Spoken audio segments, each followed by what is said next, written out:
Bienvenue dans cette nouvelle revue de moi-même, Raph le Grand-Duc. Cette fois-ci, ça va être Blasters Universe Voyager Class, figurine sortie en 2008, qui est un repin de Sunwave Cybertron, qui est sorti quelques années avant. Et je vous fais la revue de lui, j'ai les deux, et je vous fais justement la revue de lui avant et inversé pour la simple raison que c'est une demande spéciale d'un de mes chers amis, Matt le Kid, qui me l'a acheté. Donc, on va se le dire, c'est un peu du réalité virtuelle. Il contrôle la transformation. C'est un peu comme un film porno, mais version revue. Fait que le voici Blasters et bien entendu avec le Titan Retoon. Ça me sert à rien de le garder lui, vu que c'est juste un repin. Pour commencer, pourquoi je l'ai acheté ce jouet-là? Pour la simple raison que, justement, j'avais besoin de Blasters à l'époque, il y a plus de 8 ans. Et aujourd'hui, le Titan Retoon suffit et ne sert vraiment plus à rien, ce jouet-là.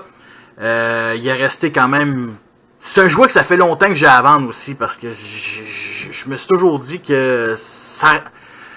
Tu sais, j'ai jamais été satisfait de ce jouet-là, parce que c'est juste un repin botché un peu, mis dans ma collection de Chug pour fitter avec les autres, mais il fait tellement pas. Et il existe aussi des compagnies tiers, des kits upgrade avec un fusil G1, une tête G1 qui est la meilleure, mais que j'ai jamais eu la chance d'acheter parce que, comme tout le monde sait, Blasters est un lecteur cassette et celui-là est un clin d'œil justement à Blasters avec le torse ici. Fait que on va commencer ça. Premièrement, j'aime bien la tête. C'est pas une tête de Blasters, c'est une tête de Sunwave, c'est juste un repin. Mais j'aime bien la tête, je parle le sculpte, la sculpture de la tête avec ces genres de deux yeux avec une ligne rouge, on va dire, qui traverse la visière. Et justement, ce qui est magnifique avec ce jouet-là, c'est le light piping qui est dessus. Regardez ici, c'est quand même gros comme light piping. C'est vraiment bien. Je sais pas si ça apparaît sur caméra, sûrement. Peut-être un peu moins. Comme ça. Bon. Bien entendu, on a un beau signe Autobo ici, divisé en deux à cause de la courbe, un petit peu dommage. Universe 2008, on avait quand même, comment je pourrais dire, de la belle couleur. On en avait ici, c'est argenté. Ici aussi sur les pieds. Ici aussi sur les ailes. Ça, c'est du gris plastique. Et rendu là, je vais vous comparer avec justement Sunwave Cybertron qui est aussi à vendre, juste pour dire.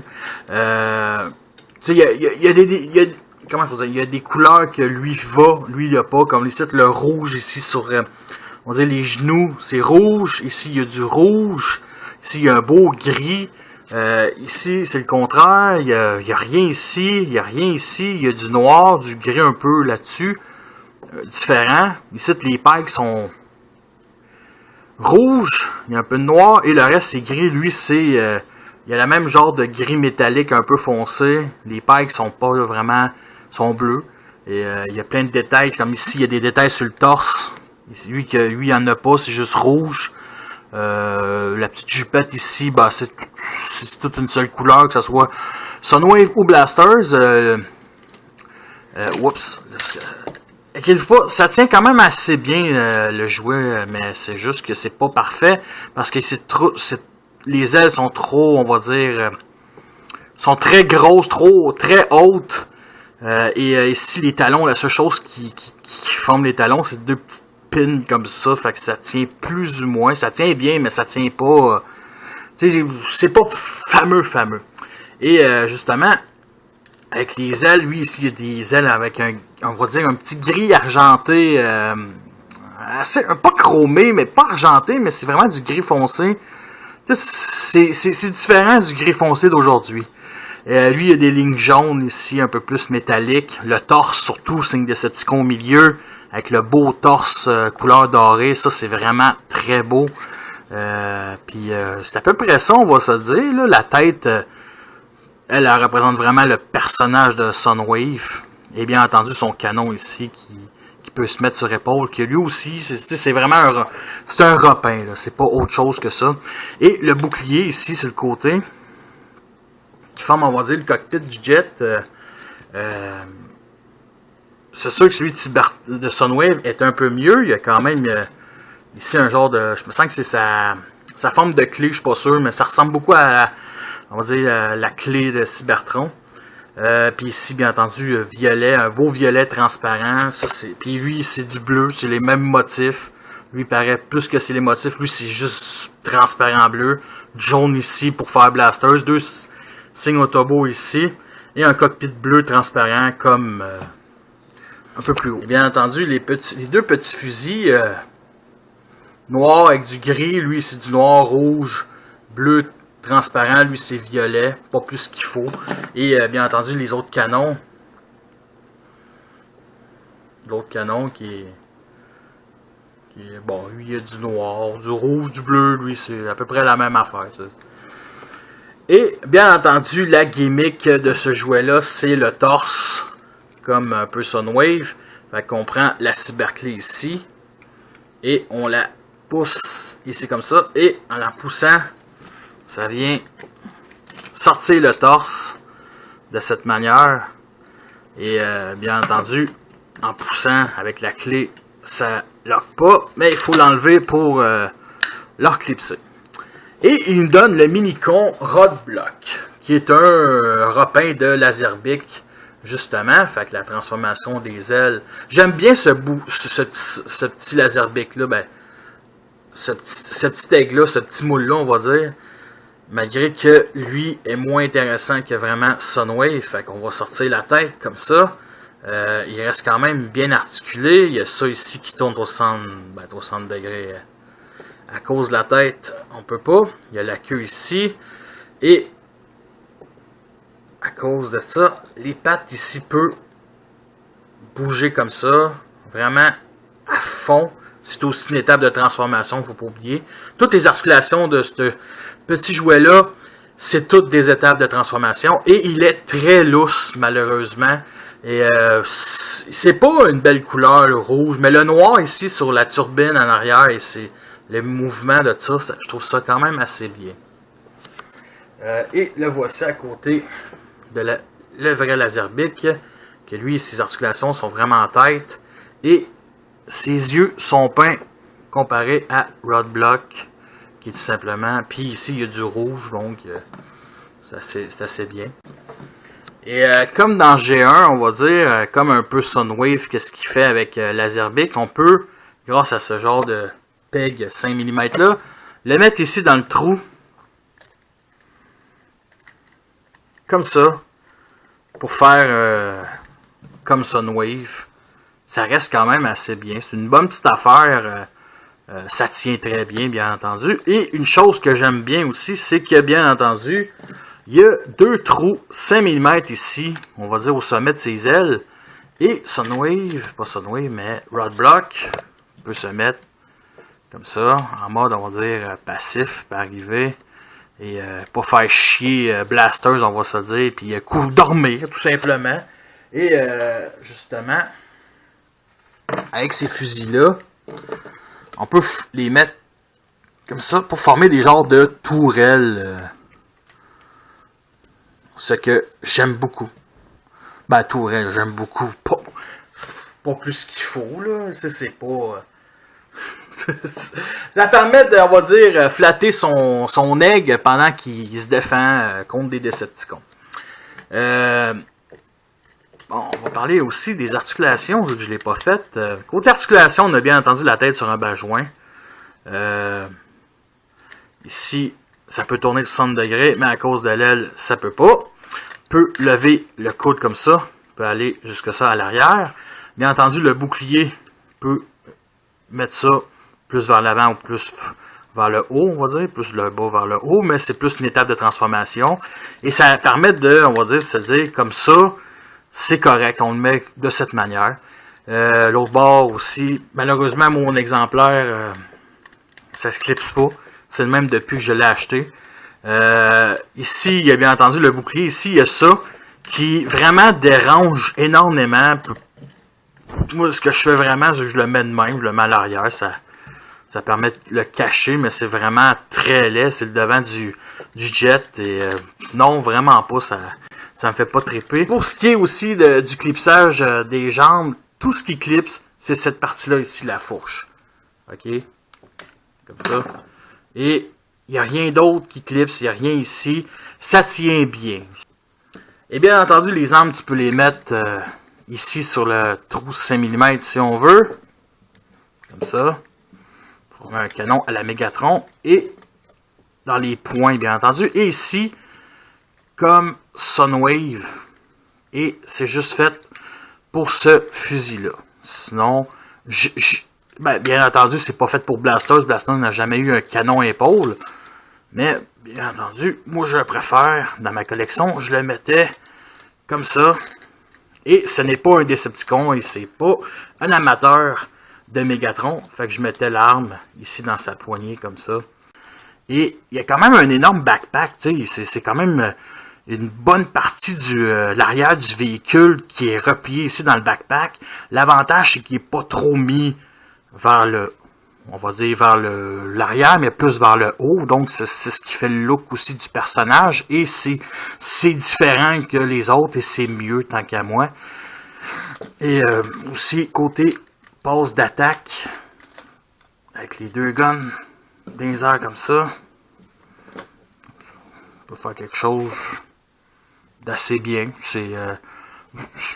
Pour moi, ça sert à rien. Il y a vraiment quand même des minces jambes comparé au haut du corps qui est quand même assez massif. Puis en plus, les ailes ici, c'est pas bien proportionné à sa taille, je trouve. Et on va commencer, bien entendu, par la transformation. Et on va commencer par les deux armes. Parce que oui, ils font partie du robot. Un peu comme les jouets des films de Michael Bay. Fait que ce qu'on fait, c'est qu'on fait juste ramener ça comme ça, et la poignée comme ça. Et ça fait un genre de petit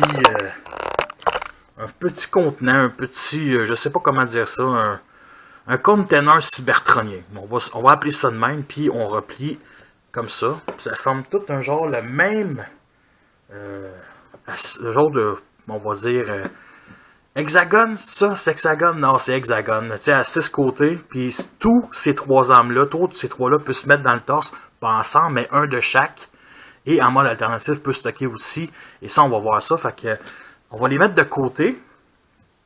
Et on va commencer la transformation de ce cher Blasters. Et juste pour dire aussi que la transformation est pas originale. Tant qu'à moi. On va commencer par déclipser ici les épaules. Comme ça, lui, bien entendu, est assez lousse. On va ramener toute cette partie-là vers l'arrière, comme ça. Sans oublier de tourner la tête. Pas obligatoire, de cette manière.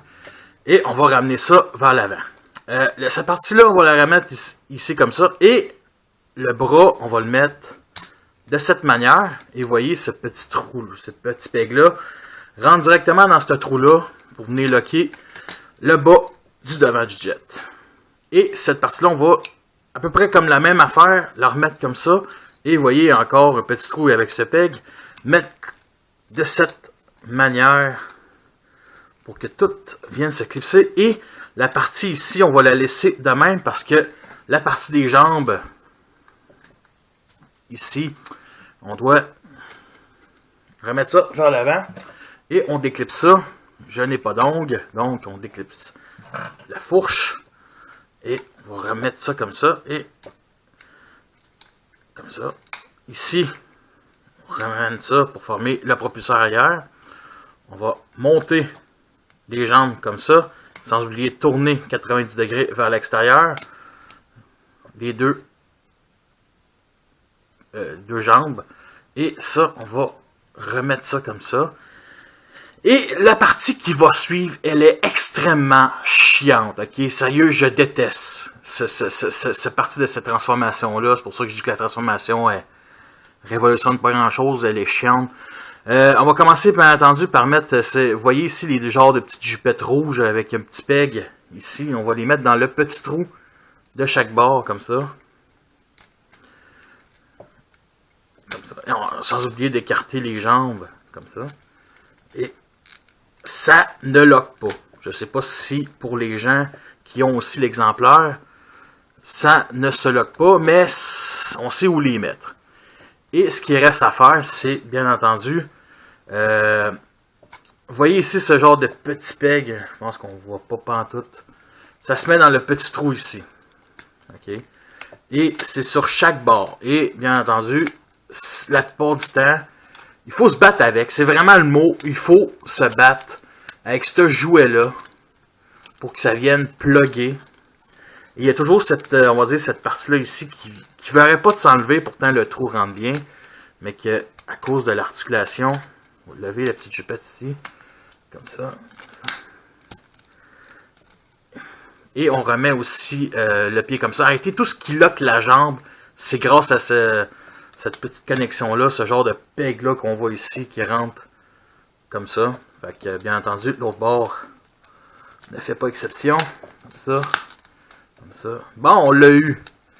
Et on ramène le cockpit ici pour venir locker. Et bien entendu, il y a deux petits pegs ici qu'on doit mettre dans chacune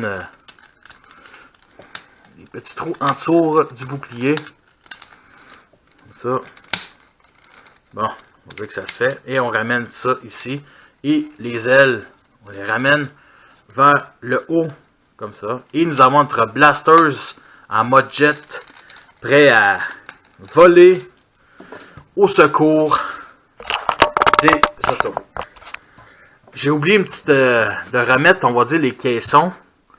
Bien entendu, on prend la clé, la cyberclé, on l'ouvre et on met, on va dire, un roadblock dedans et on l'enlève, la cyberclé, puis on ramène ça comme ça. Et bien entendu, les deux autres caissons, on les met en tour. Il y a comme deux petits pegs de chaque bord et un peg de l'autre bord. Et là, on essaie de, on va dire, les mettre comme ça. C'est supposé venir locker. Et là, nous avons notre blaster complet en mode jet. Et le voici à côté de Sunwave Cybertron. Et on s'entend-tu que ces couleurs-là à droite de blaster sont flamboyants, rendent pas vraiment justice. J'aime beaucoup les lignes rouges ici, que en mode robot est un peu caché à cause de l'aile repliée. Ça me plaît, ça fait un peu technologie Energon. Ça me rappelle, sérieusement, je sais pas pourquoi, mais je pense juste à les lignes rouges de War for Cybertron, des fois des personnages ou des textures dans le jeu, mais je dirais que ça me rappelle ça. On est ici un gris, je dirais pas argenté, mais quelque chose de vraiment beau, pas un gris plastique comme ça, puis ça ici, c'est vraiment beau les ailes. Puis bien entendu, si le cockpit ici n'est pas fermé, c'est un peu dommage. Mais tu sais, c'est un genre de jet futuriste, bombardier furtif, quelque chose du genre. Ça me semble que ça existe pas comme jet, mais c'est pas un jet cybertronien, je veux dire. Oui, ça existe, mais il me semble que ça fait longtemps qu'on l'a pas vu au cinéma. Fait que tu sais, on va dire que ça existe plus, mais c'est sûrement des jets furtifs, donc c'est classé. On va me tuer parce que j'ai dit que ça existait. Fait que il y a des vis ici apparentes sur les jambes, ici à l'arrière aussi. C'est vraiment dommage parce que ça monte pas en mode robot, mais en mode véhicule. C'est vraiment dommage. Pourtant, ça aurait été fun que ce soit l'autre bord. Mais en mode robot, on aurait vu les vis de l'extérieur, donc on comprend très bien. Vu d'en dessous, le robot est-ce qu'il est bien caché. J'aille pas l'en dessous, mais il faut pas oublier que c'est une partie c'est l'énorme partie du backpack du robot qui forme l'entour du véhicule. Bon, il y a quand même des petits détails ici, comme ça, numéro de série, la tête ici, le torse replié. La tête, ça me dérange, le torse, pas tant que ça, mais le reste, c'est quand même correct. Bien entendu, il y a des roues de chaque bord. Il y a ça qui déclipse. Et honnêtement, les roues, ça me plaît assez bien, ça roule assez bien. Et pour revenir, excusez-moi pour la comparaison en mode jet des deux, c'est clair que Sunwave, les couleurs, ça fait bien plus. Par contre, tous les deux ont du certain gris très plastique, plus présent sur Blaster que sur Sunwave. Mais c'est vrai que les deux sont, pour moi, sont égales, mais sont pas pareils, mais ils ont chacun une qualité Et chacun des défauts, puis je parle juste de la couleur, là. Mais je trouve que Sunwave s'en sort mieux, personnellement. Il y a aussi des petits canons ici, que malheureusement ici, c'est pas coupé, c'est pas courbé. Bon, c'est pas plus grave que ça. Mais bon, ça reste quand même assez bien. Vu de côté, ça... rien à dire. Vu d'en arrière, encore moins. Puis c'est à peu près ça. J'aime bien aussi... vraiment les couleurs du bouclier ici, noir, avec le violet, puis le symbole ici, le genre de soleil. Sort bien plus que celui de Blasters. Celui de Blasters, ce que j'aime vraiment, c'est 2 signes Autobo ici. Je sais pas, puis le bleu ici sur le cockpit sort quand même assez bien. Puis le rouge, bon, c'est à peu près ça. Fait que, bon, c'est à peu près ça pour la taille. Et bien entendu, comme j'ai montré à Sunwave, on peut enlever ces armes-là et qui deviennent des vraies armes pour le mode véhicule.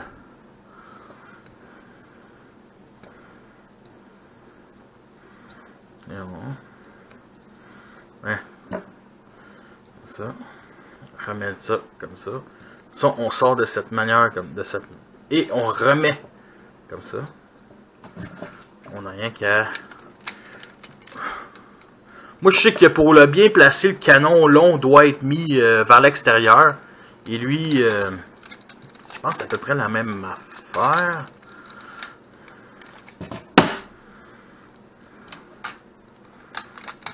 Bon, comme ça.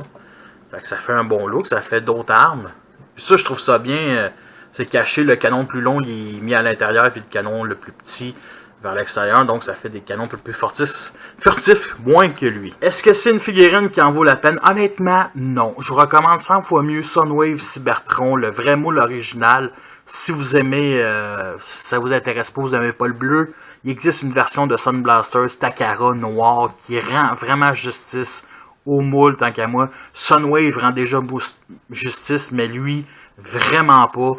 Je vous recommande 100 fois mieux un Blasters Titan Ratoon, ou même une version third party que je n'ai pas, mais celle-là, elle vaut vraiment pas la peine. Fait que écoutez, merci d'avoir écouté cette revue-là. Merci aux gens qui me soutiennent depuis le début. Et sur ça, je vous laisse et à la prochaine.